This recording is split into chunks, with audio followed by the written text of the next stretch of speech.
नमस्कार, जय भीम। मैं advocate doctor Siddharth Kamble, दैनिक बहुजन सौरभचा मुख्य संपादक। बहुजन सौरभ यूट्यूब चॅनलमध्ये सर्वांचं स्वागत। संपूर्ण देशात इलेक्शनचं वारं सुरू झालेलं आहे।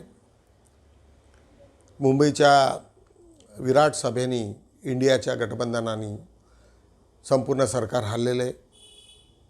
राहुल गांधी यांनी जे इंडिकेशन दिलं की मोदीचा जीव हा EVMमध्ये CBI ED याच्यात आहे, त्याच्यामुळे संपूर्ण वातावरण एक वेगळ्या पद्धतीने झालेलं आहे। आणि त्यातच एक असा सूर आलेला आहे की नागपुरात एक मोठ्या म्हणजे काँग्रेसच्या पार्टीच्या लोकांनी 400 पेक्षा जास्त डमी उमेदवार उभे करण्याची घोषणा केलेली आहे। त्यांनी मोठ्या प्रमाणामध्ये ॲप्लिकेशन्स फॉर्म म्हणजे मागविले लोकांचे, जेणेकरून तिथे हजारोच्या संख्येत जर लोकांनी फॉर्म भरले तर तुमचं EVM आपोआपच निष्कासित होईल अशी धारणा आहे। कारण EVMची कॅपॅसिटी फक्त 400ची आहे, त्याच्यापेक्षा जास्त नाही। त्यामुळे आज पुन्हा एक नवीन हे होईल आणि EVMचा जो धांदलीचा प्रोग्राम आहे तो संपुष्टात येईल अशी त्याच्यात वार्ता आहे। पुन्हा आता BJP त्याच्यावरती काय नवीन गेम खेळते किंवा काय करेल ते सांगणं अवघड आहे, परंतु लोकांना थोडासा विश्वास बसला आहे की आम्ही EVMला हटवू शकतो, EVMच्या वरती आम्ही ओव्हररूल करू शकतो।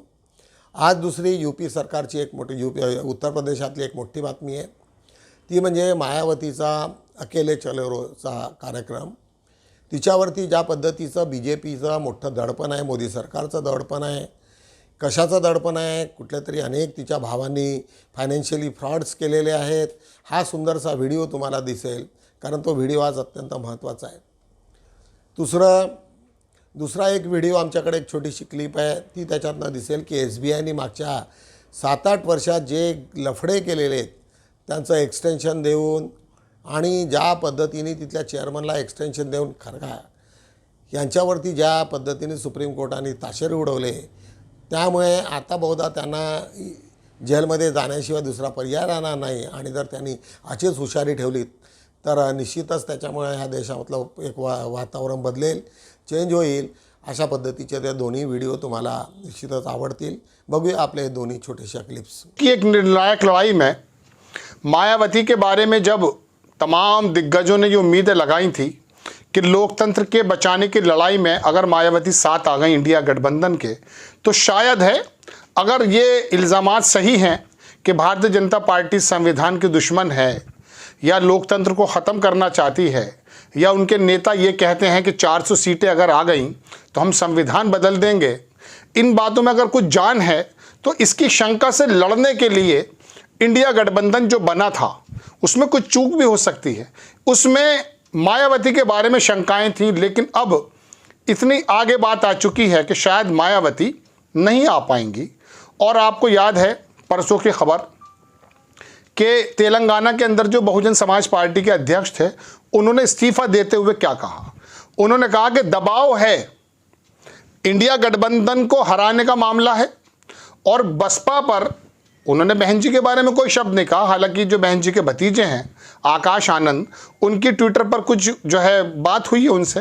लेकिन एक आदमी विचार के साथ एक पार्टी के अंदर जिस पार्टी का मिशन था, उस मिशन के साथ ये अधिकारी VRS लेकर के जब आया, उसको मालूम हुआ कि नहीं, कहानी तो कुछ और है।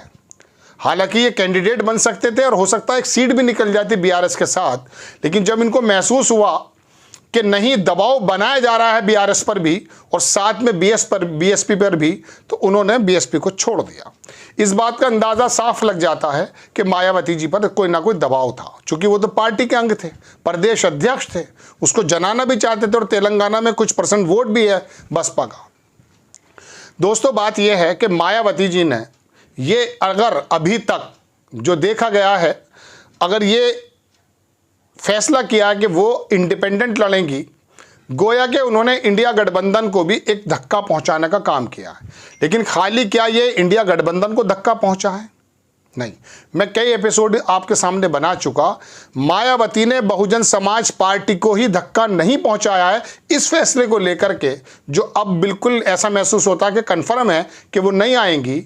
वो धक्का पहुंचा है काशी राम जी की उन काविशों पर, उन कोशिशों पर कि जब समाज के तबके की लड़ाई लड़ने के लिए 1 रुपया 8 आना 4 आना लेकर के वो पार्टी के अंदर लिया करते थे और अपने समाज के नौकरी पेशा लोगों से बामसेफ के जरिए ये बात कहलाना और संगठन बनाया कि आप कुछ आर्थिक मदद कीजिए ताकि ये समाज उठ करके कम से कम इतना तो खड़ा हो जाए कि इसको मंदिर में जाने की इजाज़त मिले ना मिले, लेकिन शादी में अगर दलित का बच्चा घोड़े पर चढ़ता है तो उसको कोई उतारे ना।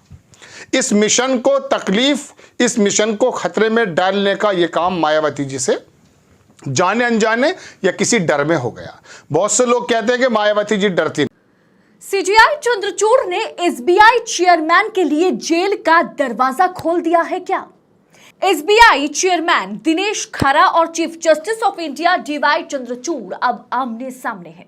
किस तरह से नियमों को ताक पर रखकर मोदी जी ने एसबीआई चेयरमैन दिनेश खरा की रिटायरमेंट रोक दी और इलेक्टोरल बॉन्ड के चलते एसबीआई का भरपूर दुरुपयोग किया गया, उसका खुलासा अब हो गया है।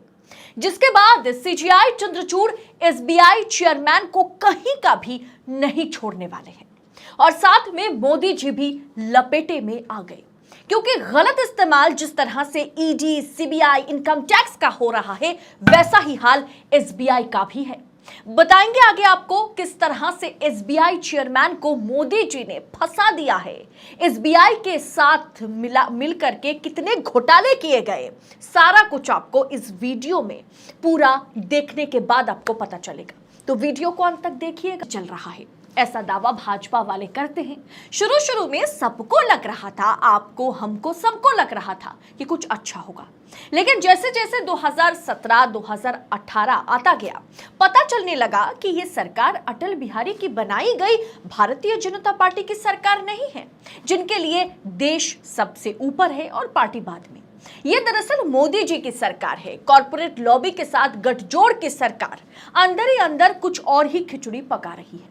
इलेक्टोरल बॉन्ड के नाम पर काले धन को सफेद करने की प्रक्रिया में सरकार को एसबीआई का साथ चाहिए था। मोदी के मनपसंद एसबीआई चेयरमैन ने इलेक्टोरल बॉन्ड मामले में बीजेपी का भरपूर साथ दिया। उसके बाद 2020 अक्टूबर की बात मैं कर रही हूं, दिनेश कुमार खरा की एंट्री होती है। इनका चयन भी खुद मोदी जी करते हैं। इलेक्टोरल बॉन्ड की सारी जानकारियां माना जा रहा है कि इन्होंने ही भाजपा सरकार को दी थी, क्योंकि रिपोर्ट में यह पाया गया कि जो भी इंडस्ट्रियलिस्ट, बड़ी बड़ी कंपनियां विपक्ष को फंड करती थी, वो सारी डिटेल, सब कुछ की जानकारियां कैसे भी करके ईडी और सीबीआई के पास पहुंच जाती थी। फिर उन कंपनियों पर रेड शुरू हो जाती थी और वो कंपनियां विपक्ष को छोड़कर भाजपा को इलेक्टोरल बॉन्ड के जरिए फंड करने लगती है। ये डेटा फिर लीक कौन करता था और कैसे करता था? क्या एसबीआई चेयरमैन के पास इसकी कोई भी जानकारी कभी नहीं रही? क्या यही वजह है सामने चुनाव को देखते हुए एसबीआई चेयरमैन दिनेश कुमार खरा की पिछले साल ही एक्सटेंशन करा दी गई? जी हां, 5 अक्टूबर 2023 को प्रधानमंत्री नरेंद्र मोदी की अध्यक्षता में केंद्रीय मंत्रिमंडल की नियुक्ति समिति ने भारतीय स्टेट बैंक यानी एसबीआई के अध्यक्ष दिनेश खरा का कार्यकाल अक्टूबर 2023 से बढ़ा दिया। दिनेश खरा अब 28 अगस्त 2024 को रिटायर होंगे। ये 1 साल का एक्सटेंशन मोदी जी ने क्यों की, ये आपको समझ में आ रहा होगा। दरअसल दोस्तों, भारतीय स्टेट बैंक यानी एसबीआई के चेयरमैन खुद सरकार चुनती है। ऐसे में यह दावा किया गया है कि मोदी ने former SBI chairperson Rajnish Kumar, जिन्होंने अक्टूबर 2017 से 2020 तक काम किया, और दिनेश कुमार, जो फिलहाल के लिए चेयरपर्सन है भी, 27 अक्टूबर 2020 से 2023 तक जो काम करने वाले थे, इन दोनों एसबीआई चेयरमैन को मोदी की कोर टीम ने सिलेक्ट किया था। अब जाहिर सी बात है कि अगर एसबीआई चेयरमैन को मोदी चुनते हैं तो उनका काम यही होगा कि एसबीआई से ज्यादा वफादारी वो जो है वो वफादार मोदी के होंगे। नेहमीप्रमाणे बुद्धा या सिरियलमधनं आज आम्ही एक छोटीशी एक स्टोरी तुम्हाला सांगत असतो। अत्यंत मार्मिक, अत्यंत चांगली आणि तुम्हाला प्रिझर्व करून ठेवण्याएवढी तुम्हाला कुठेतरी आता कोटेशन्स तुम्हाला रेग्युलरली येईल. सिद्धार्थांनी घर सोडून वेगवेगळ्या ठिकाणी जाऊन त्यांनी वेगवेगळं प्रशिक्षण घेण्याचा प्रयत्न केला आणि त्यांना पाहिजे होतं की दुःखमुक्तीचा मार्ग काय. तेवढ्यात ते त्यांच्या भ्रमण करत करत करत मगधच्या ठिकाणी येतात आणि त्यांना तिथे कोणीतरी माणूस तिथे म्हशी घेऊन जात असतो आणि त्या म्हशीला सिद्धार्थ विचारतात ते कुठे घेऊन चाललं आहे. तर ते म्हणाले की ते मोठी एक हे आहे पूजा आहे आणि त्या पूजेच्या नंतर तिथे ह्या सर्व पशूंचा बळी देणार आहेत. अशा पद्धतीची ती घटना ते ऐकून फार अत्यंत सिद्धार्थ त्याच्यामध्ये दुःखी होतात. ते म्हणतात की नाही, मी तुम्हाला जाऊ देणार नाही, काय असेल ते. ते म्हणाले की तुम्ही संन्यासी आहात म्हणून तुम्ही वाचलात, नाही तर अदरवाईज मी तुम्हाला इथेच तुमचा शीर घेऊन गेलो असतो. तेवढ्यात ही वार्ता याच्याकडे जात असते, बिंबिसारकडे जाते आणि बिंबिसार म्हणतो की एवढा हट्ट करणारा कोण. म्हणून बिंबिसार त्या स्पॉटवरती येतो. तिथे जागेवर आल्याच्या नंतर मागून बोलताना तो म्हणतो की जर तू संन्यासी नसता तर मी तुला याच तलवारीने म्हणजे तुझं शिरच्छेद केलं असतं. त्यावेळेस सिद्धार्थ म्हणतो की तुला मी त्याच्यातून मुक्ती करतो आहे, संन्यासाच्या याच्यातनं तू माझी करू शकतोस. आणि ज्यावेळेस फ्रंटमधून तो ज्या समोरच्या बाजूला येऊन मारतो आणि ज्यावेळेस पाहतो की हा सिद्धार्थ आहे, त्याचं मन भरून येते आणि त्याच्यानंतर दोघांमध्ये एका दुसऱ्यात हे करतात, गले मिळतात आणि अशा पद्धतीची ती सुंदरशी घटना तुम्हाला याच्यातनं दिसेल. अत्यंत मार्मिक, भावूक आहे आणि निश्चितच तुम्हाला आवडणारी आहे. बघूया ही घटना.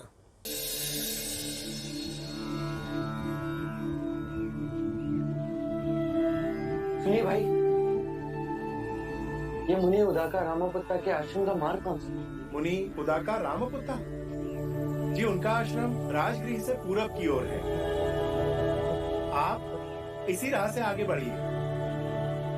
धन्यवाद. ये सैनिक पशुओं को कहाँ ले जा रहे हैं? राजगृह ले जा रहे हैं. क्यों? वहाँ इनकी बलि देंगे. बलियों?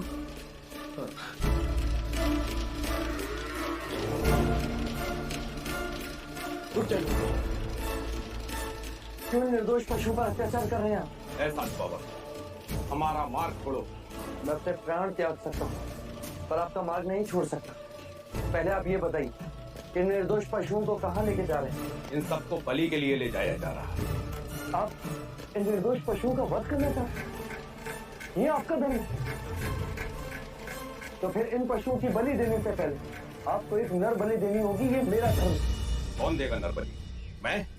मैं दूंगा नर बलि. क्यों हमारे आड़े आ रहे हो?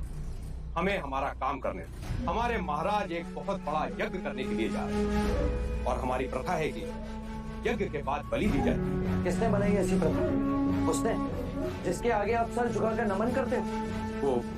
वो मैं कुछ नहीं जानता. हमें तो सिर्फ अपने महाराज की आज्ञा का पालन करना है. मुझे अपने धर्म का पालन करने दीजिए. मैं इन पशुओं को ले जाने नहीं दूंगा.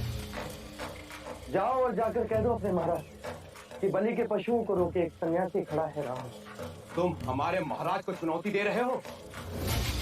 नहीं, मैं मानव धर्म का पालन कर रहा हूँ. यदि हमारे महाराज का आदेश न होता कि साधु संत का आदर करो तो हम इसी वक्त आपकी गर्दन धड़ से अलग कर देते. तो कर दीजिए.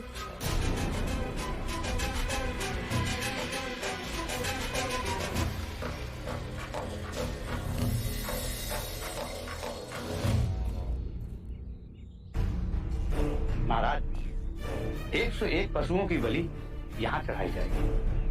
उत्तर में मंडप सजाया जाएगा और 1001 विधियां उधर होंगी. ध्यान रहे किसी प्रकार का विघ्न न पड़े. महाराज की जय हो. तुम तो बलि के पशुओं को इकट्ठा कर दे गए थे. जी महाराज, पर पता नहीं कहां से बीच में एक सन्यासी आ गया. सन्यासी? ये सूचना लेने आए हो? महाराज वो बीच मार्ग रोके खड़ा है.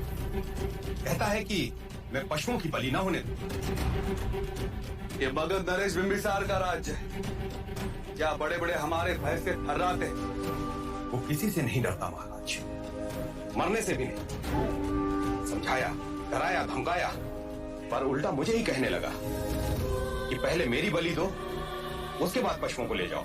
इतना हट, फिर तो उसे हमें अवश्य मिलना पड़ेगा। देखो कौन है जो मगध नरेश बिंबिसार के सामने अपना सर उठाने का साहस कर रहा है। महाराज, सर काट के ही ले आते हैं।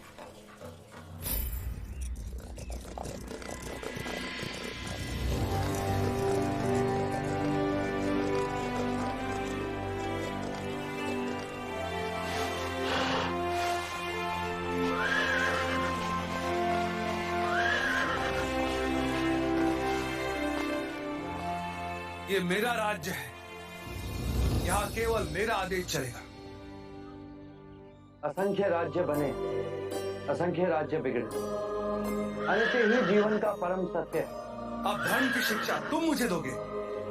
धर्म के नाम पर यदि अधर्म होगा तो मैं उसका विरोध करूंगा। यदि सन्यासी नहीं होते तो अभी तुम्हारी बलि चढ़ा देता मैं। सन्यासी की हत्या के पाप से आज मैं तुम्हें मुक्त करता हूं।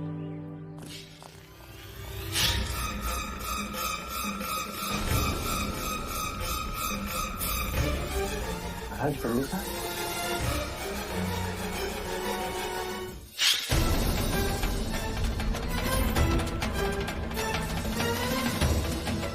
महाराज बिंबिसार,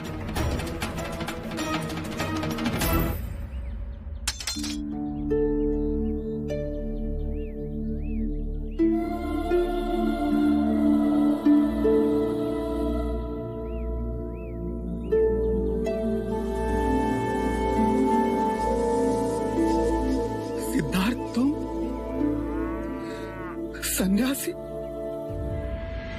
इतने बड़े पाप से तुमने मुझे आज बचा लिया। आपके हाथ मुझे मृत्यु भी स्वीकार, परंतु इस जीव की हत्या का पाप कहीं अधिक बड़ा होता है।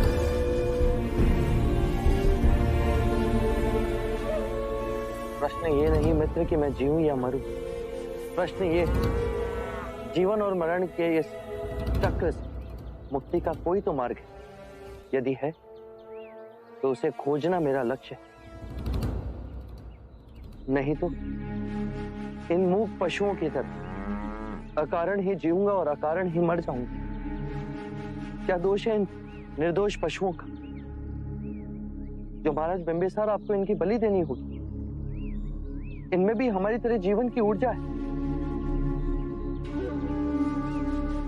ये कौन सा धर्म जो कहता है कि एक निर्बल को मारने से अशुभ समय टल जाता है? यदि इन मूक पशुओं के मुंह में जीवा होता तो ये भी पूछते कि पाप करे कोई और भरे कोई।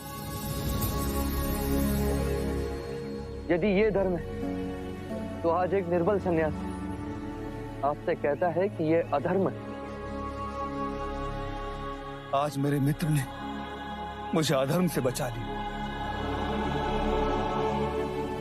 आज से मगध में कोई बलि नहीं दी जाएगी।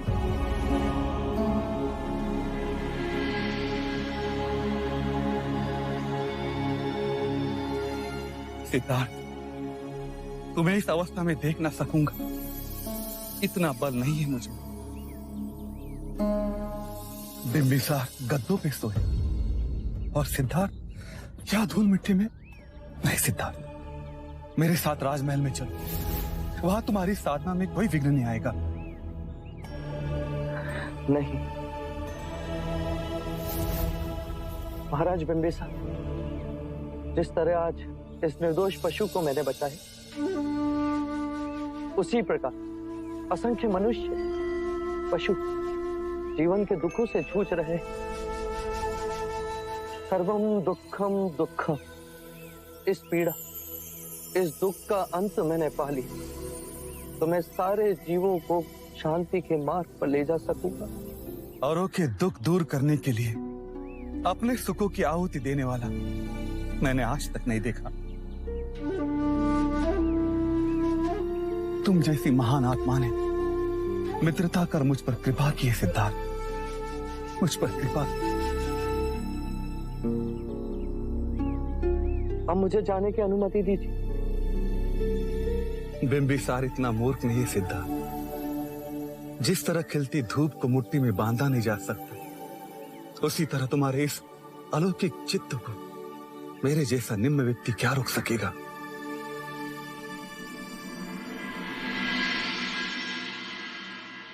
सिद्धार्थ, मित्र को एक वचन दोगे?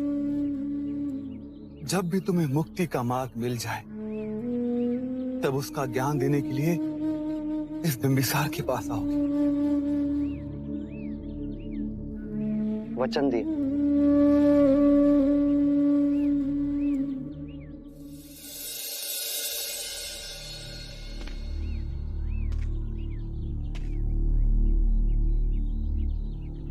एक मित्र ये बात समझा सकता था जिसने सब खो दिया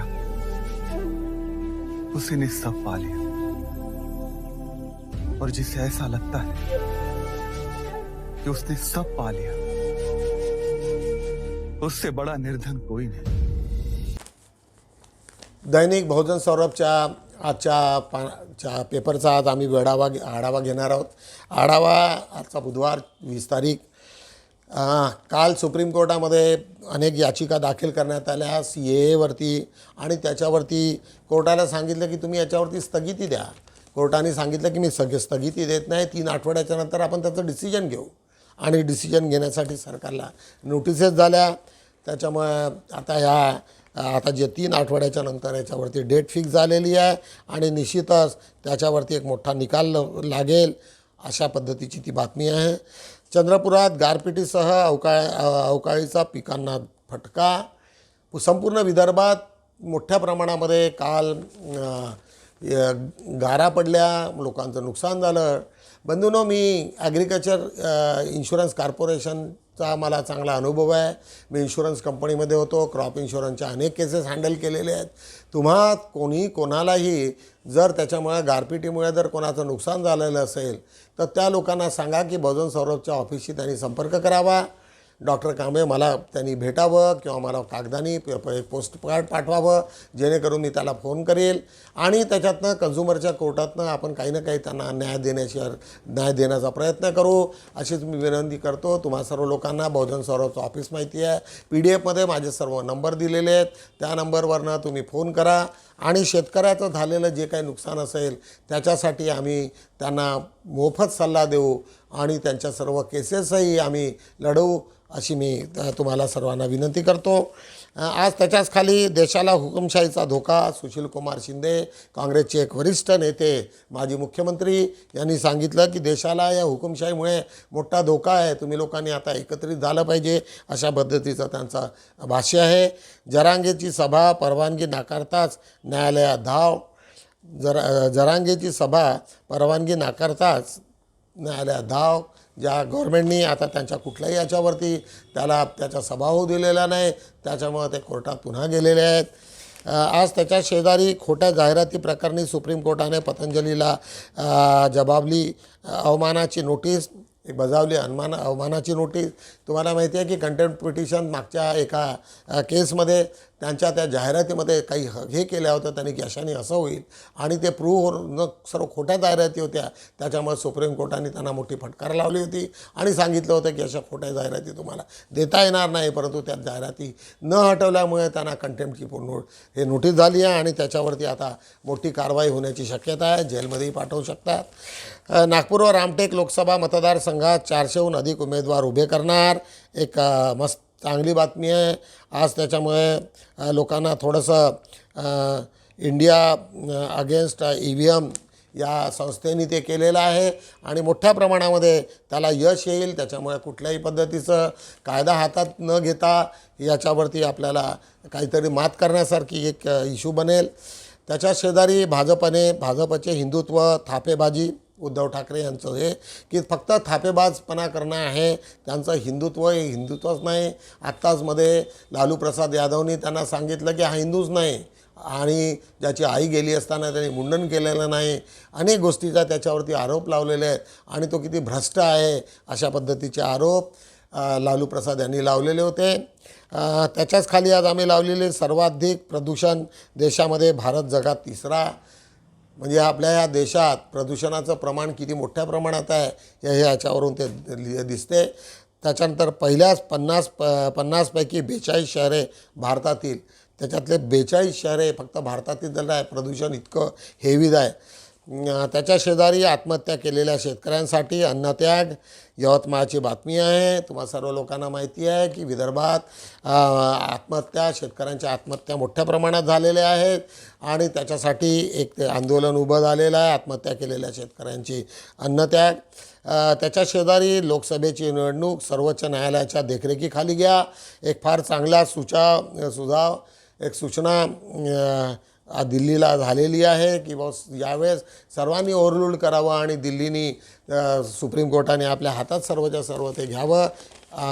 बघूया याच्यावरती काय पुन्हा निकाल लागतो ते. 5-4वरती आज बघूया अंगणवाडी सेविकांचे जादूटोणाविरोधात कायद्याचे प्रशिक्षण. कळमेश्वर पंचायत समितीचे व्हिडिओ फार चांगली एक हे आहे की अंगणवाडीच्या सेविकांना जादूटोणा जे लोक करत असतात आणि याच्यावरती एक मोठ्या प्रमाणात मोहीम त्यांनी उभी केलेली आहे. अंधश्रद्धा निर्मूलनावरील चित्रकृतीला द्वितीय पुरस्कार. चांगली बातमी आहे नागपूरची. अस्थिरोग तपासणी शिबिराला लोकांचा उत्स्फूर्त प्रतिसाद. डॉक्टर बाबासाहेब आंबेडकर मिशन व लुंबिनी अभियान प्रतिष्ठान आणि बहुजन हिताय संघ लष्करी बाग यांच्या विद्यमानाने अस्थिरोग तपासणी शिबिराला लोकांचा उत्स्फूर्त प्रतिसाद. कारण सर्वांनाच माहिती आहे की एका पर्टिक्युलर एजमध्ये सांधेदुखी, आर्थरायटिस हे सारखे रोग सुरू असतात. कलावंताच्या एकीचा विजय.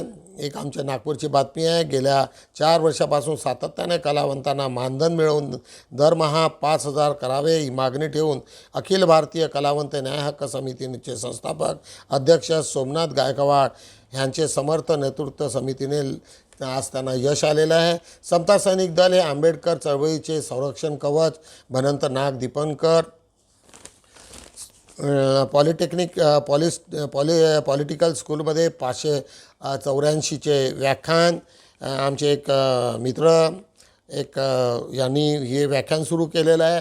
त्याच्यात अनेक बाबी त्यांनी सांगितलेले आहे अशी एक ती बातमी लावलेली आहे आम्ही. संतांनी चमत्कारावर घणाघाशी प्रहार करून ते नाकारलेत. गजेंद्र सुरकार यांची बातमी वर्धेची बातमी आहे. निखारा बहुउद्देशीय संस्थाद्वारा डॉक्टर बाबासाहेब आंबेडकरांना 133वी जयंतीनिमित्त बौद्धिक परीक्षा. त्याच्याच खाली आज आम्ही दिलेली आहे नैतिकता आंबेडकरी साहित्याचा प्राण. दागो गाळे आणि खरंही आहे परिचर्चेत रंगली वैचारिक जुगलबंदी. एक फार चांगली इथे चर्चा झालेली आहे नागपूरला वरवट बकाल इथे. आज लोकतांत्रिक राष्ट्र निर्माण अभियंत्यांची बैठक. शेतकऱ्यांच्या हातातोंडाशी आलेला घास हिसकावला. कुईची बातमी आहे. कुत्र्यांच्या हल्ल्यात गंभीर जखमी हरिण. वन विभागाच्या स्वाधीन. कामठीची बातमी. आज बघूया 5-2वरती आज आमचा अग्रलेख अत्यंत चांगला आहे. भारतातील संसदीय लोकशाही ही वर्ण व जाती केंद्री आहे का? म्हणजे तिथे जात आणि वर्ण ह्या दोन याला किती प्राधान्य दिलेले आहेत अशा याच्यावरती सविस्तर लेख हा आज मी दिलेला आहे आजच्या याच्यात आमचं टायटल आहे महाडच्या चौगार तळ्याला ऐतिहासिक सत्याग्रह 20 मार्च 2027 या दिवशी झाला होता. त्यानंतर अनेक वर्ष हा दिवस समता दिन तसंच सामाजिक सबलीकरण दिन म्हणून साजरा केला जातो. आज त्याच्या बाजूला एक सुंदरसा चांगला एक लेख आमचे सागर तायडे यांचा महाडचा रणसंग्राम प्रेरणादायी इतिहास की पिकनिक अशा पद्धतीचा महाडच्या याच्यातलं त्यांनी केलेला आहे आणि त्याच्यात अनेक बाबी त्यांनी त्याचं महत्त्व किती आहे ते लोकांना सांगण्याचा प्रयत्न केलेला आहे. एक देविदास राऊत यांचा बुद्धा याच्यावरती एक सुंदर लेख. धीर लोक निब्बाणास जातात 30 भिक्षुणीची गोष्ट गाथा क्रमांक 175च्या अनुषंगानं त्यांनी दिलेली आहे. भाजपच्या अबकी बार 400 पारला पर्याय अबकी बार 400 उमेदवार पार ठरेल का? एक सुंदरसा लेख कालच्या आणि सातत्यानं आपल्या पेपरमध्ये येतो आहे देवदास बनकर यांचा. मलाही असं वाटते की बहुजन सौरभच्या मार्फत काही लोकांना ज्या लोकांचे उत्सुक असाल उमेदवारीचे अर्ज भरायसाठी त्यांनी नागपूर, विदर्भात किंवा महाराष्ट्रातील सर्व ठिकाणी आमच्याकडे एक अर्ज पाठवा, जेणेकरून आम्ही त्याच्या तयारीला लागू. ज्या मोठे जे लोक करत असतील त्यांच्यासोबत आपण जास्तीत जास्त संपर्क साधू आणि यावेळेस EVMला हाणून पाडू, अशा पद्धतीची संकल्पना मी तुम्हाला मांडतो आहे तुमच्यासमोर. सुप्रीम कोर्टाचे मुख्य न्यायाधीशाकडून प्रज्ञाचे अभिनंदन. प्रज्ञा एक मुलगी, तिला फेलोशिप मिळालेली आहे आणि ती लॉमध्ये ती PhD करायला जाते आहे. तिचं फार अभिनंदन केलेलं आहे चीफ जस्टिसनी. आज बघूया पान 3 वरती आज आम्ही 20 मार्च 2027 महाड संघर्ष दिवस, मानवी हक्क दिवस, उज्ज्वला गणवीर हिचा सुंदरसा चांगला लेख. नारी याच्यामध्ये आज आमच्या बंधूंनी अनंत खेळकर यांचासुद्धा एक छोटा अभिप्राय आहे. जगातील पहिली सामाजिक क्रांती महाडचा सत्याग्रह, डॉक्टर बाबासाहेब आंबेडकर हा लिहिलेला आहे. रवींद्र दांडगे अमरावतीचे यांनी एक चांगला लेख लिहून महाडच्या सत्याग्रहाचे आज काय झालेलं आहे आणि त्याचे परिणाम आजच्या बौद्ध बांधवावर किती महत्त्वाचे झालेले आहेत ह्याचं वर्णन करणारा लेख. जिंकत आलेली लढाई हरवली नाही, भास्कर भोजने यांचं विश्लेषण आहे. आणि थोडं जुक्तमा प्रकाश आंबेडकरला दिल्यासारखं दिसतं आहे. बघा पाहू काय याच्यातनं तुम्हाला काय त्याचा परिणाम होतो. आज पुन्हा तिसरा लेख आहे. महाडचे 14 तळे, काळजात पेटलेला क्रांती संघर्ष, प्रज्ञादत्त ढवळे नांदेडचे यांचा एक लेख. एक फार चांगल्या अशा पद्धतीने आज आम्ही बहुजन सौरभचे 4ही पानं हे केलेले आहेत. बंधूंनो, बाकीच्या पेपरपेक्षा जर आमचा पेपर पाहिला तर बातम्या आणि सर्व लेखांनी हा संपन्न आहे. दुसरीकडे नुसते मोठमोठ्या जाहिराती आणि फक्त कागद भरवण्याचा कार्यक्रम आहे. परंतु आज आमचा पेपर जर हातात घेतला तर तुमचे 3-4 तास तरी सहज त्याच्यामधनं तुमचे निघून जातात. वैचारिक पातळी वाढेल, लोकांच्या मतं कळतील. आंबेडकरी समाजाने मागच्या 70 वर्षात बुद्ध धम्म घेतल्याच्यानंतर काय सुधार झाला, काय झालं याचं तुम्हाला अवलोकन करता येईल. जर तुम्हाला हा व्हिडिओ आणि आमचे YouTube आणि PDF जर आवडत असतील तर निश्चितच तुम्ही लोकांना सर्क्युलेट करा. जास्तीत जास्त लोकांना मोफत आहे, त्याच्यामुळे काही काळजी करू नका. माझा विचार असा आहे की रोज सकाळी तुम्हाला PDF द्यावे आणि हा व्हिडिओही द्यावा, जेणेकरून तुम्हा लोकांना बाकीच्या कोणत्याही पेपर वाचण्याची गरज पडणार नाही. तुम्हाला माझा तर असाही विचार आहे की आदल्याच रात्री मी तुम्हाला देता येऊ शकेल, परंतु आमच्या काही टेक्निकल इश्यूज आहेत, ते जर झाले तर निश्चितच तुम्हाला आम्ही या महत्त्वाच्या ठिकाणी मदत करू अशा पद्धतीची मी घोषणा करतो. आणि तुम्हाला हा निश्चितच व्हिडिओ लाईक करत असेल तर तुम्ही लाईक करा, सबस्क्राईब करा. तुम्हाला माहिती आहे की आता बाबासाहेब आंबेडकर जयंती आहे आणि वेगवेगळे आपले सण आहेत, त्याच्यासाठी छोट्या मोठ्या जाहिराती निश्चितच बहुजन सौरभला देण्यासाठी विसरू नका. एवढंच बोलतो आणि थांबतो. जय भीम.